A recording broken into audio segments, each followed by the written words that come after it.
down, Hey! rookie! Safety's on! Where are the other units? Here they come! Get out of the way! Hey, assholes! We're on the same side! Where you going? Same as you! Assisting the convoy in Vasari Square! Holy Shit! What the fuck was that? Lightning! Looks like mobile lock tower! Shit! No one told us that! Oh shit! Another one! 12 o'clock! I see it! Keep it together! God damn it! Square's still hot! I know! Convoy's been down! That's the fucking convoy! Listen up! Ride Captain Norville! What? Go ride Norville! Go! Get off! Go! Get the hell out of here! Go! Get the hell out of here! Move it! The office, guys! Let's go! Get off this thing now! Man! Take it down! Keep low! Alpha Squad! Glad you made it! I need a hand! That arc tower's playing hell with our landings! You two! Approach on the right flank! Fight your way up there! And the rest of our units? They're assisting us! Good luck, gentlemen! What's going on, guys? This is the Brigade here, and we're back at it once again for the second installment of the Preparing for the Shadowfall series. Now, this is basically just a Let's Play series of Killzone 2, because as I kind of touched on in part 1 of the series, the Killzone franchise is one of my favorite franchises. And actually, like I said before, I'm not really into a lot of games. I don't really buy a lot of games. I get easily bored with a lot of them. And, you know, a lot of them just really do not keep my attention. But the Souls series and the Killzone series are series that I absolutely love. So basically, we're just going to do a Let's Play of Killzone 2. And I'm going to do a few uploads of Killzone 3 multiplayers. Alright, so this is the second video, and basically we have more of these Hellgas trying to run us out of their land, which they should be doing. Right, and as a matter of fact, let's just kind of talk about the issue of fighting for survival. Now, you know, when I was a kid, you know, they had a lot of cartoons out there, you know, Transformers, a lot of these games, Superman, a lot of these kind of childhood, you know, cartoon / TV series that at the time I had one opinion, but now that I'm a little older, I have a different one. So let's just kind of talk about fighting for survival, right? Because that's basically what the Hellgas are doing. This is their land. These ISA guys should not be occupying their land for whatever reason that the ISA have determined that they should occupy it. They shouldn't, right? It's an illegal occupation. So they're doing whatever they can to run these creeps off their land. But, I mean, the bad thing about it is the Hellgas are looked upon as being the bad guys, and I don't see it. And the same can be said with, let's just say, Superman or Transformers. When you really look at the story, these guys are branded as bad guys because they care about their survival. And, you know, that's something that's especially strange to me. Case in point, let's just say Superman. Right now, we're not going to talk about the Man of Steel. Right? And actually, I just saw that last night. But we're not going to talk about the Man of Steel. But we will talk about the story of Superman in general. Now, you have Krypton, right, that basically, I mean, was destroyed, right, over bad decisions. And you had a few survivors there. So the only thing that the survivors are basically saying is, for the survival of our people, I mean, we need to do whatever it is we need to do to further, you know, our culture and preserve the things that we hold dear to us. But for some reason, they're looked upon as being the bad guys. The same things with Transformers. You know, you have Optimus Prime, you know, who came down to Earth, and they have this duty to do good by human beings. And then you have Megatron, who's basically saying, listen, our land is gone, and we need to do something else so that we can sustain our survivability. I mean, we need to live around here. You know what I'm saying? I mean, I understand that you love these humans all day long, but we need to preserve ourselves. We need to sustain ourselves, and we need to prepare ourselves for future generations. So what I don't understand is, the whole idea of what good or bad is. In other words, if you're fighting for your survival, how is that bad? Especially if, there's someone who's trying to prevent you from surviving. I really do not understand that concept because, as far as what I've always understood, the first rule of nature is self-preservation. Right? So anything that you would do to preserve yourself, I don't, now, whether everyone might agree with it, okay, that's one thing. But what I'm saying is I really don't understand the concept of good or bad when it comes to survival. Because in other words, it's kind of hard to judge whether something is good or bad when you're looking at it from the position of surviving. Right? Case in point. Let's just say I'm out with my family. Let's just say some crackhead, heroin addict, he's trying to rob me, and I'm sitting there with my wife and kids. So I basically subdue the guy by any means necessary. Am I being violent? Right?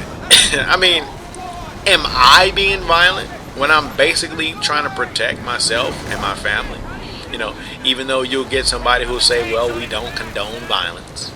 I think only losers would say something like that. I think only a loser would use that logic of, is violence regardless.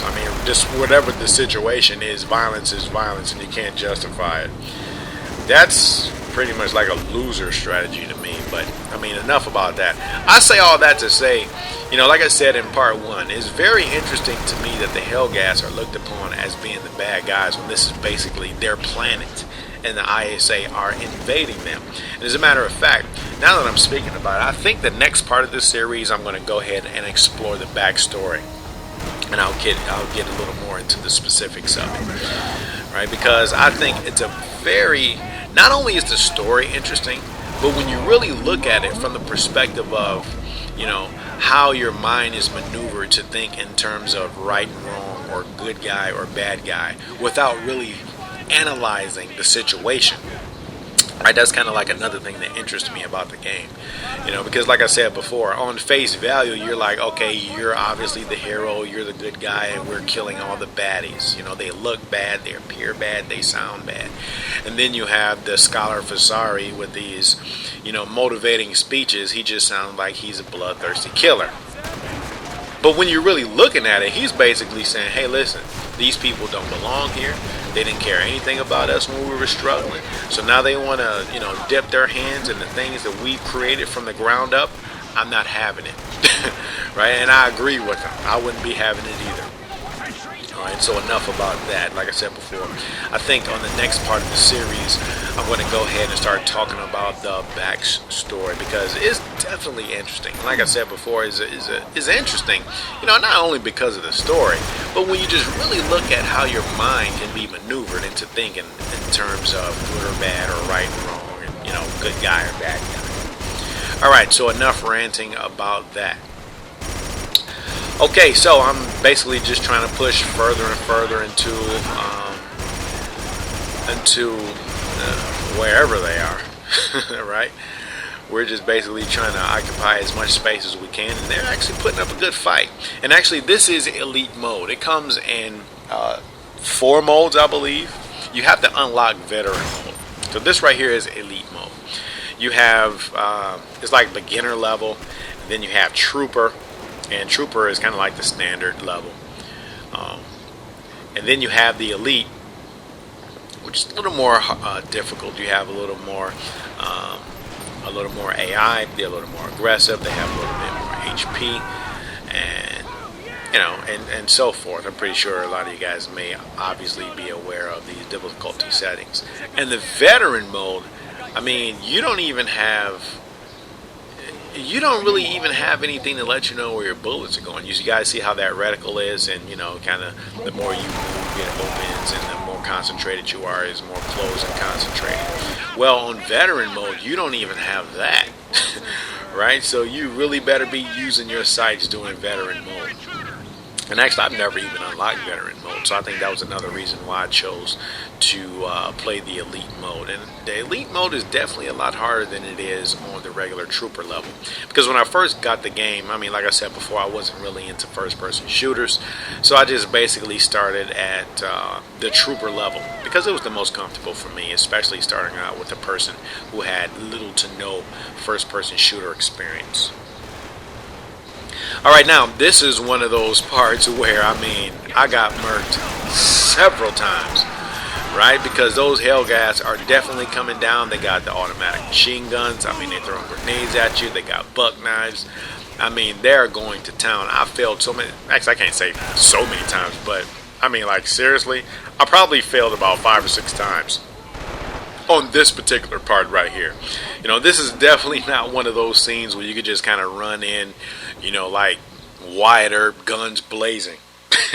Now, I'm not saying you have to be the type of person who's kind of sitting behind every corner and, you know, waiting for the assistance from your own AI to help kill all the soldiers. But what I am saying is you can't just go in there running and gunning, because these guys will machine gun you.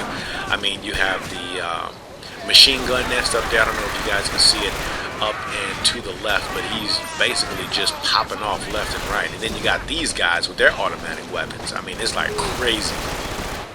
And that was another reason why I love the game. I mean, this is just so exciting. But see, like I said before, I'm not going to beat a dead drum. I think I've basically stated on a number of occasions how much I really like this game, so I don't have to keep talking about it over and over again. But the thing is, I mean, just going through the game and, you know, kind of adding the commentary to it while I'm watching it, it just really reminds me of those good old days when I did nothing but play Killzone 2. Right, so I'm really looking forward to the Shadowfall once it's released later on this quarter. So, I mean, how many of you guys are going to get the PS4 on release? I mean, I imagine it's going to be a lot of people, especially seeing that the price is only just under $400. I mean, I think that was an awesome decision. And you know what? Now that I think about it, I think they decided to make the price $399 because they learned from their mistake after the release of PS3. Because I don't know if you guys remember, but PS3, I think it was like $5.99 when the game, when the console was originally released. I think it was $5.99. Either it was $4.99 or $5.99 when it was originally released, right? And you know, they actually had to make a few price drops. And I think once the price started dropping, you know, that's when they started getting more and more people making that type of investment into their product. But I really think that Sony learned a lesson from the mistakes that they made as far as pricing is concerned with the PS3. Because starting off at $399, I mean, you can't beat that. $399, you have all these things going on. I mean, it's going to be awesome. Now, the only downside to it, I really hate to a degree that I'm not really a gamer, right? Because, I mean, it's not like I'm going to be buying a console just so I can have a full library of PS4 games, because there's only going to be a few games that I buy. I mean, of course, the ones that I talked about initially, you know, Wolfenstein and Killzone Shadowfall, but I'm pretty sure they might create an addition to the Soul series sometime, you know, within another 2 or 3 years on the PS4, and maybe some other franchises that may look interesting in the future. But, you know, it's all good. I mean, I have a job. I just have to work about 1 or 2 overtimes and I'll be good to go. Right? Alright, so you guys can see I'm having a hard time on this particular area. And actually, I think I just uploaded about 3 or 4 fails when I actually failed, I think, probably about 8 times on this particular board. I mean, because I was getting murked left and right. That AI is definitely awesome and challenging at the same time. And actually, I don't even know why I'm pulling out this ridiculous. Okay, butt stroke to the face. Good to go right there. Try to throw a grenade because, as you guys could tell from my last few experiences, I mean, those guys are all hiding out behind some of those barriers back there. So before I go ahead and attack that ramp, I think I need to do whatever I can to try to get rid of some of those guys. And they're not giving me any breathing room. Alright, so I got my automatic. See if we can pop some of these slugs in these dudes. Right, we're good to go. Alright, got a grenade up there. Now I'm going to go ahead and hit the incline. Alright, and we cleared the way out. So we finally found a way to go ahead and help clear that area out. But then right there we have a machine gun nest. And actually I don't know if that explosion, actually it didn't. I think I threw that grenade a little too far past them. But it's all good because we finally got to the point where we needed to go. Alright, so we're good to go. Now, speaking from the multiplayer aspect, I'm pretty sure a lot of you guys may be familiar with that particular map to the extent that you are familiar with Killzone 2. That was a fun map to play, especially if you're on the ISA side, because, you know, there were so many places on this particular map where you can get, I mean, headshot after headshot, kill after kill. You know, because, you know, when it comes to multiplayer, you know, I'm pretty sure you guys know that you have several types of players. Now, the player that I absolutely hate with a passion are those guys that care so much about their ridiculous kill-death ratios to where all they do is snipe. I hate those guys. They are so lame. Now, I'm not saying I have anything against the sniper class altogether, because I don't have anything against the sniper class.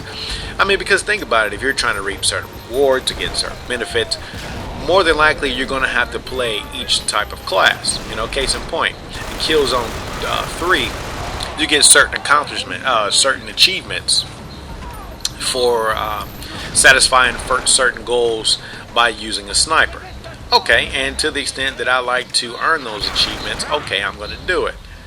But being the type of player where all you do is just sit back in the cut and get your little cheap headshots, whatever, dude, that is so annoying. As a matter of fact, once I start doing some of these multiplayer uploads, I'm pretty sure you guys are going to hear some of the rage that I get, because, you know, when I see these guys, and actually, especially when I have headphones on, you know, because when I used to play multiplayer all the time, I used to play with my headphones, and naturally, you know, everyone can chat with each other, and you're listening to what everyone is saying, and then you'll hear a guy say, oh, you ought to see I have like 50 kills and 13 deaths.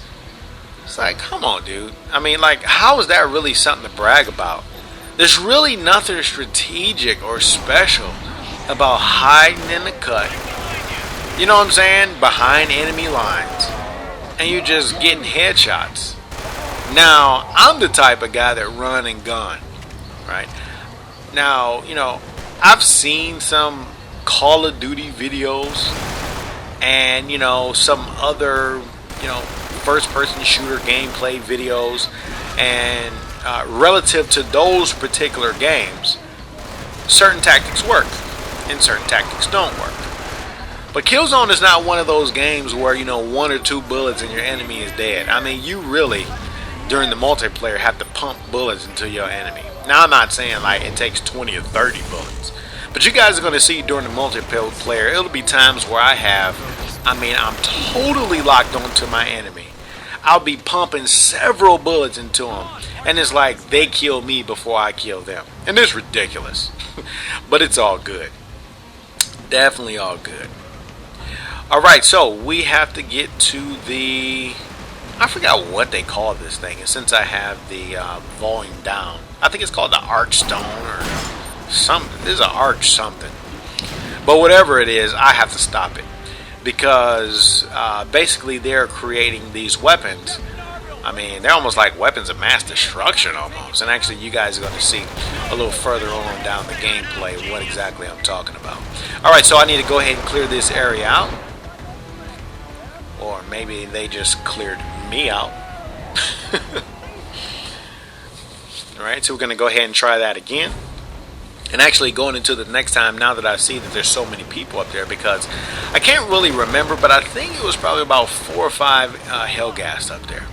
So it's probably best that I go ahead and throw a grenade, create a slight diversion, perhaps get a few kills, and then go ahead and make my entrance up this area and try to clear out as many foes as I can. And actually, see, I was good to go with that. So that particular strategy worked. And actually, let's just kind of talk about strategies.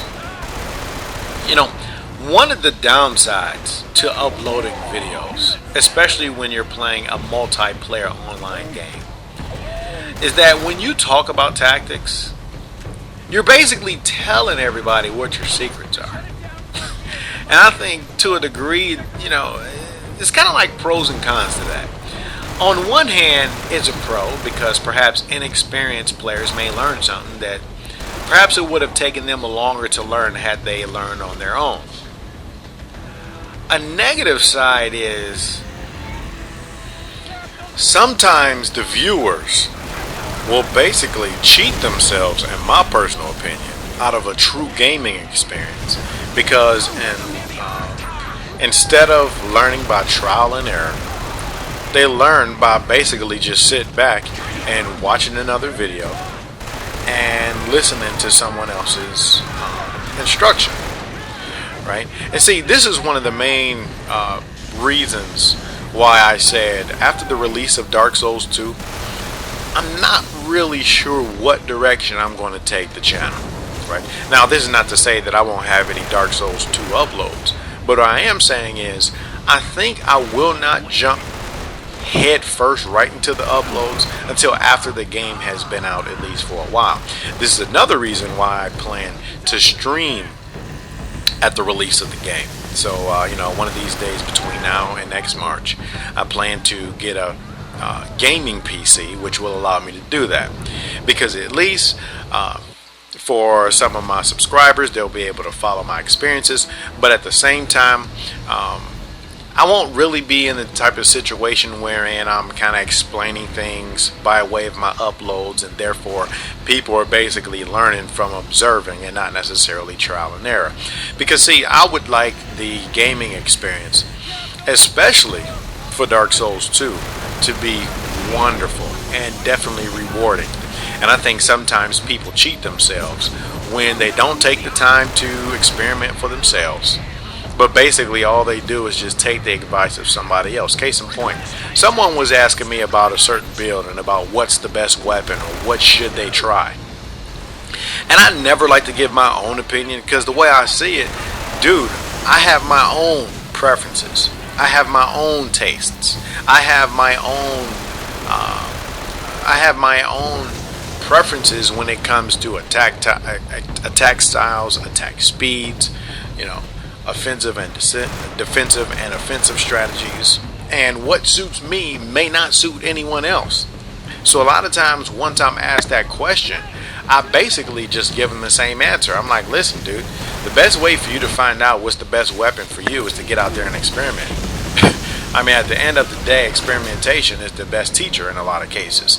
Not only will you learn from your own personal experiences, but you will come to appreciate it because you've taken the time to invest in testing things out for yourself.